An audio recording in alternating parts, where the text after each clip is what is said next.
Herzlich willkommen zum Sonntagsgespräch auf WLAN 24. Heute haben wir einen Gast, der ein bisschen weiter weg herkommt.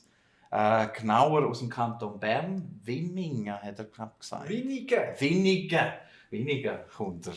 Er heisst Michael, ist der Sänger und Gitarrist von Monomode.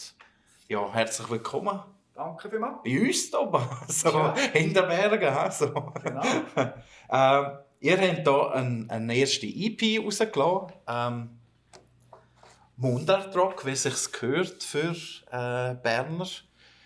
Ist Englisch nie ein Thema bei dir? Nein. Also hast du nie eine Phase gehabt, wo du englische Text geschrieben hast? Nein, ich habe so einen Akzent, wenn ich Englisch rede, das geht gar nicht. Und dann wäre ich nicht mehr der Sänger und irgendwie habe ich Texte, die ich an den Leuten weitergeben will.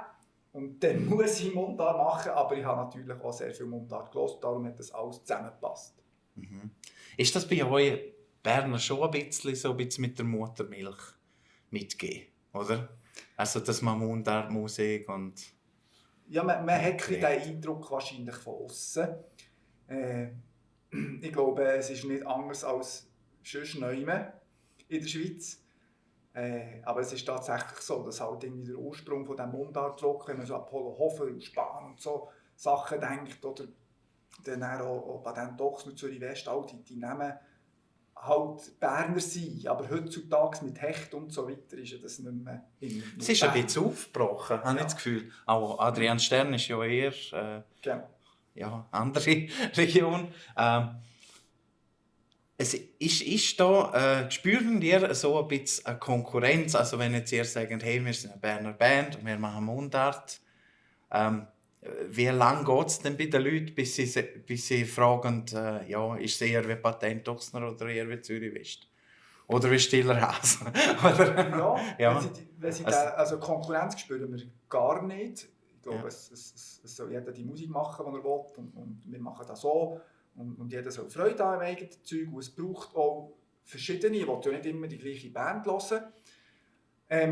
Es ist schon so, wenn sie sagen, ja, wenn sie nicht hören, wie tönt denn dir? Wie wer, oder? Und da haben wir uns tatsächlich lang umgeschlagen, wie tönen wir denn wirklich? Und das ist noch schwer zu sagen. Da müsste man jetzt jemanden fragen, der es gehört hat, der uns so noch nicht kennt vorher. Mhm. Wenn wir uns selber beschreiben, dann tun wir uns irgendwo zwischen Baschi und Zürich West irgendwo dort einordnen. Berner Baschi, eine Art, oder? Noch ein bisschen Hecht, sind wir noch ein bisschen drin, weil es ein bisschen modern ist Ja. noch. Und, aber das ist so schwierig und wir wollen uns auch nicht messen mit den anderen. Wie gesagt, das sind alles einzigartige Künstler und darum am besten reinhören und dann... Aber es ist schon ein bisschen... also ich habe mich selber auch verwünscht. Oder? Es ist so, wenn du halt Berner Musik hörst, du vergleichst es automatisch miteinander. Weißt du, wenn ihr auf oder davon singen im roten Töffli, heisst der Song, glaube ich. Oder? Ja, es ist nicht auf und davon, aber das rote Töffli gibt es ja. Das ist eher eine Geschichte. Rotes Töffli auf und davon. Es heisst dort irgendwie ein Satz und dann denkst du natürlich automatisch, ist eines der meistverkauftesten Mundartalben überhaupt, auf und davon vom Göhlen, oder? Also. Ist das noch schwierig? Also wenn jetzt so Text ist, dass du jetzt nicht gerade irgendwie einen Sommer 68 oder irgendwie so ein von einem Schwan singst oder so. Achtest du ein bisschen darauf, dass so typische Wörter ein bisschen vermeidest, oder? Zuerst mal noch gar nicht. Zuerst mal habe ich meine Geschichte in 3 Sätzen, die ich singen will. Es scheisst mich an der Alltag und ich will fliehen und gehen. Du kannst jeden Song in 3 Sätzen. Gut, den machen wir jetzt gerne. Das ist die Grundstory, oder? Ja. Dann mache ich eine Geschichte drum. Mhm. Und dann tatsächlich, das war deine Frage mit diesen Wörtern, ja, da höre ich es relativ schnell von den Bandkollegen oder auch von der Partnerin oder von Leuten, die mit uns zusammen arbeiten, höre ich dann schon Feedback. Und da gehen wir wirklich auch Ziele für Ziele durch und zum Teil noch wörtlich her und sagen, hey, das ist jetzt aber geklaut von dort oder das ist jetzt ähnlich wie das. Mein Herz schenke dir. So. Nein, das ist halt schon schwierig, wenn so ein riesen Repertoire ist und so. Du willst aber 3 Sätze von ja, komm, ich mache jetzt einen Test. Also, Coffee to go in 3 Sätzen. Ja, das hat er schon was gesagt. Jetzt hast du ja, das ist gerade der, okay. Aber das ist gut. Ein altes Ehepärchen habe ich mir vorgestellt. Und der Alltag hat einem längst eingeholt. Du hast keine Interaktion mehr. Und, das ist einfach... und dann machen sie einen Neustart. Es kommt nicht in den Sinn, dass sie eigentlich mal heiraten und... Ja gut, dann sind wir jetzt schon bei 5. Aber ja, dann kommst du ins Schwärmen, oder? Dann kommst du ins Schwärmen. Ausbrechen, das Leben genießen. Das hast du 3 Stichworte. Hey, das ist aber noch ein gutes Ding, so wie ein bisschen Top-Tags von deinen Songs, oder? Ja. Und das ist noch... machst du eine Story. Ja. Und im letzten Teil tust du dann noch fein justieren mit Wörtern, Sätzchen und am Song anpassen. Ich finde, ihr macht das mega gut strukturiert. Also allgemein auch euren Auftritt, weißt du, so, es hat so Klasse angelegt. Es ist nicht einfach so, jetzt gerade das T-Shirt, wo ich schon die halbe Woche habe. Es ist so, auch euer Online-Auftritt und der Videoclip, den ich gesehen habe. Also 2, glaube ich sogar. Mittlerweile 3? Ja, 3 sogar, ja. Also weißt du, das macht den Fall. Ist das auch so ein bisschen, als ihr da vor 3 Jahren angefangen habt, ist das so von Anfang an so ein bisschen das Ziel gewesen, hey, wir machen jetzt ein stimmiges Produkt und dass jeder, wenn er uns hört, weiss, ja, oder wenn er irgendwie ein Hemd sieht, dass er weiss, ja mal, das könnte noch von denen sein. Also es freut mich riesig, dass du als riesen Musikkenner und Szenenkenner das erkennst. Ja, wir haben eine riesen Struktur. Wir haben wirklich von vorn angefangen, was wollen wir machen, was wollen wir aussagen, wer sollte uns denn gut finden. Das ist vielleicht nicht der 20-jährige Stadtzürcher. Wahrscheinlich nicht. Und so Gedanken haben wir uns gemacht und tatsächlich, da ist nicht viel dem Zufall überlassen. Wir haben gesagt, wie sehen die Leute aus, die Musik machen, also wir. Wenn wir das aussagen oder machen. Und wie könnte so ein Cover sehen, haben wir das Gefühl gehabt, ja, Zielgruppe weiblich ist vielleicht sogar ein bisschen über die Hälfte. Und dann hat er gesagt, ja, dann kannst du doch nicht ein Hardrock-Cover machen, dann musst du ein bisschen geschwungene Schrift. Und so hat uns der Grafiker gesagt.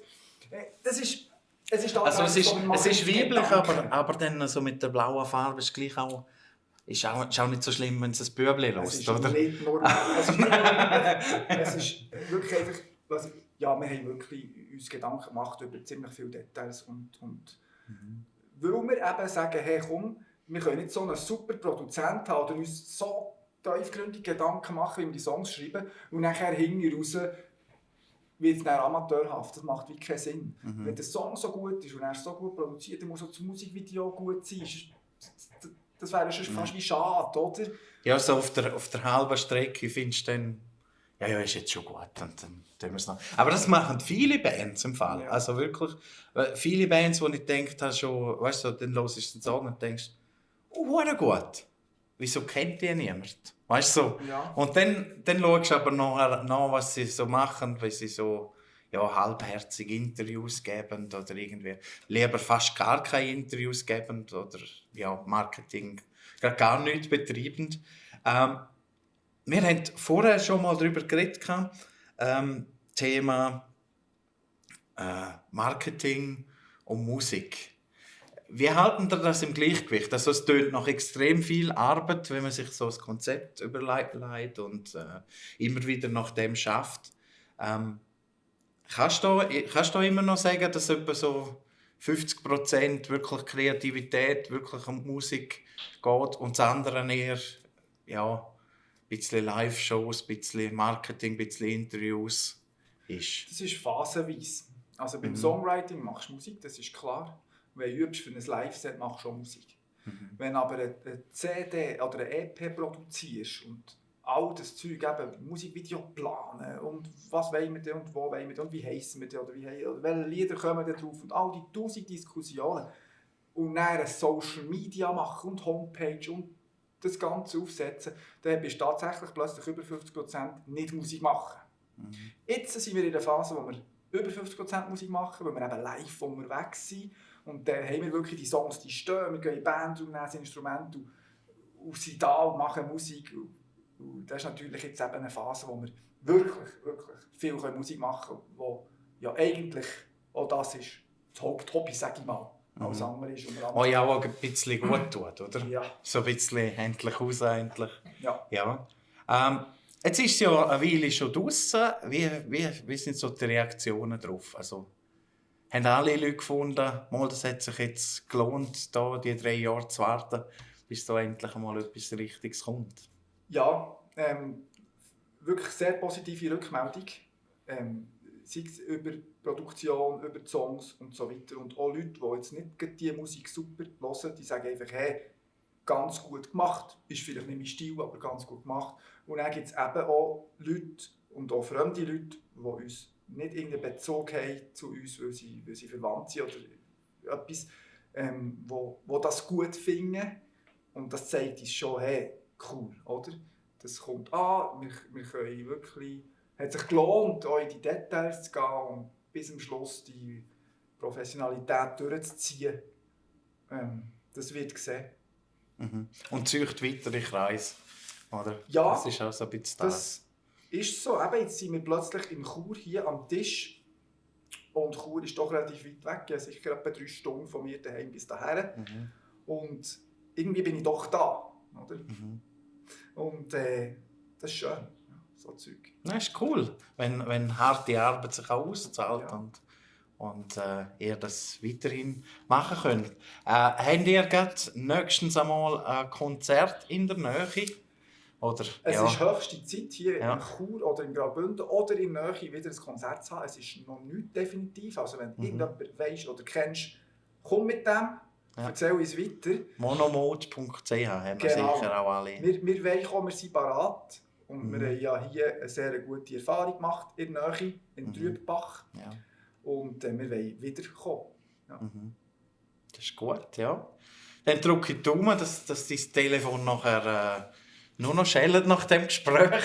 Ha? Ja, danke. Ja, schaut mal vorbei, monomode.ch, dort findet ihr auch 3 Videoclips zu diesen Songs. Und danke, dass du da bist. Danke vielmals. Danke, dass ihr zugeschaut habt. Ja, zeichnet euch das da. Das ist gut so. Super.